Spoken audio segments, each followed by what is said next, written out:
ನಮಸ್ತೆ. ಇವತ್ತು ಚಿಕ್ಕ ಸ್ಕೂಲಿಂದ ಬಂದಮೇಲೆ ಚಿಕ್ಕ ಮಗ ಅದಾದಮೇಲೂ ಸಿಕ್ಕಾಪಟ್ಟೆ ಮಳೆ ಬರ್ತಾ ಇದೆ ನೋಡ್ಬೋದು. ಸೆಕೆನೂ ಇದೆಯಲ್ಲ, ಹಂಗಾಗಿ ಮಕ್ಕಳು ಆಟ ಆಡ್ತೀನಿ ಅಂತ ಹೇಳಿದರು. ಅದಕ್ಕೆ ಅವ್ನ ಕ್ಲಾಸ್ಮೇಟ್ ಒಂದು ಹುಡುಗಿ ಇದ್ದಾಳೆ, ಅವಳು ಬಂದಿದ್ಲು ಮನೆ ಹತ್ರ. ಅವನು ಸ್ವಲ್ಪ ಹೊತ್ತು ಮಳೆಯಲ್ಲಿ ಆಟ ಆಡ್ತಿದ್ದಾರೆ.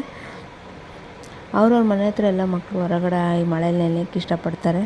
ಮಳೆ ನೆನೀತಾ ಇರ್ತಾರೆ. ಇಲ್ಲೆಲ್ಲ ದೊಡ್ಡವರು ಕೂಡ ನೆನೀತಾರೆ.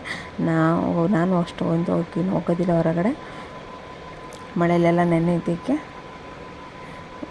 ಹಿಂಗೆ ಕೇಳ್ಕೊಳ ಅಂತೇಳಿ ತುಂಬ ರಿಕ್ವೆಸ್ಟ್ ಮಾಡ್ಕೊಂಡಮ್ಮ ಹೋಗ್ತೀನಿ ಅಂತೇಳಿ ಅದಕ್ಕೆ ಕಳಿಸಿದ್ದೆ.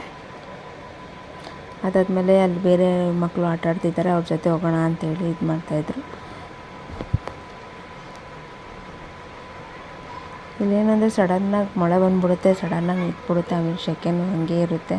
ಮನೆ ಒಳಗಿದ್ರೂ ನಾವು AC ಮತ್ತು ಫ್ಯಾನ್ ಆನ್. ಅದಾದಮೇಲೆ ಸಂಜೆ ಇವಾಗ 7:30 ಆಗಿದೆ. ಇವಾಗ ಕತ್ಲೇನು ಬೇಗ ಆಗೋದಿಲ್ಲ, ಸ್ವಲ್ಪ ಲೇಟೇ. ಇವಾಗ 7:30 ಆಗಿದೆ.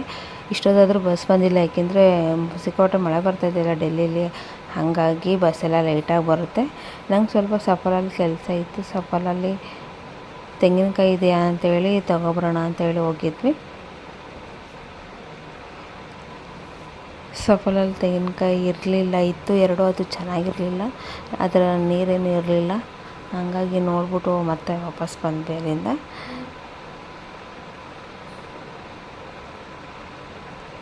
ಇಲ್ಲಿ ಹಾಲೆಲ್ಲ ಸಿಗುತ್ತೆ, ಇಲ್ಲಿಗೆ ಹಾಲು ತೊಗೊಳಕ್ಕೆಲ್ಲ ಬರೋದು. ನಮ್ಮನೆ ಹತ್ರ ಅಂಗಡಿ ಇದೆ, ಅಲ್ಲಿ ಇರಲಿಲ್ಲ ಅಂದರೆ ನಾವು ಇಲ್ಲಿ ಬರ್ತೀವಿ.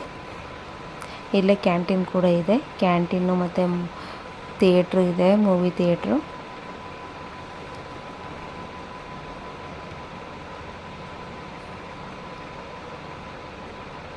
ಅದಾದಮೇಲೆ ಮನೆಗೆ ಬಂದ್ವಿ. ಇವತ್ತು ಮಳೆ ಬಂದಿರೋದ್ರಿಂದ ಒಂಥರ ಚೆನ್ನಾಗಿದೆ ವಾತಾವರಣ. Thank you.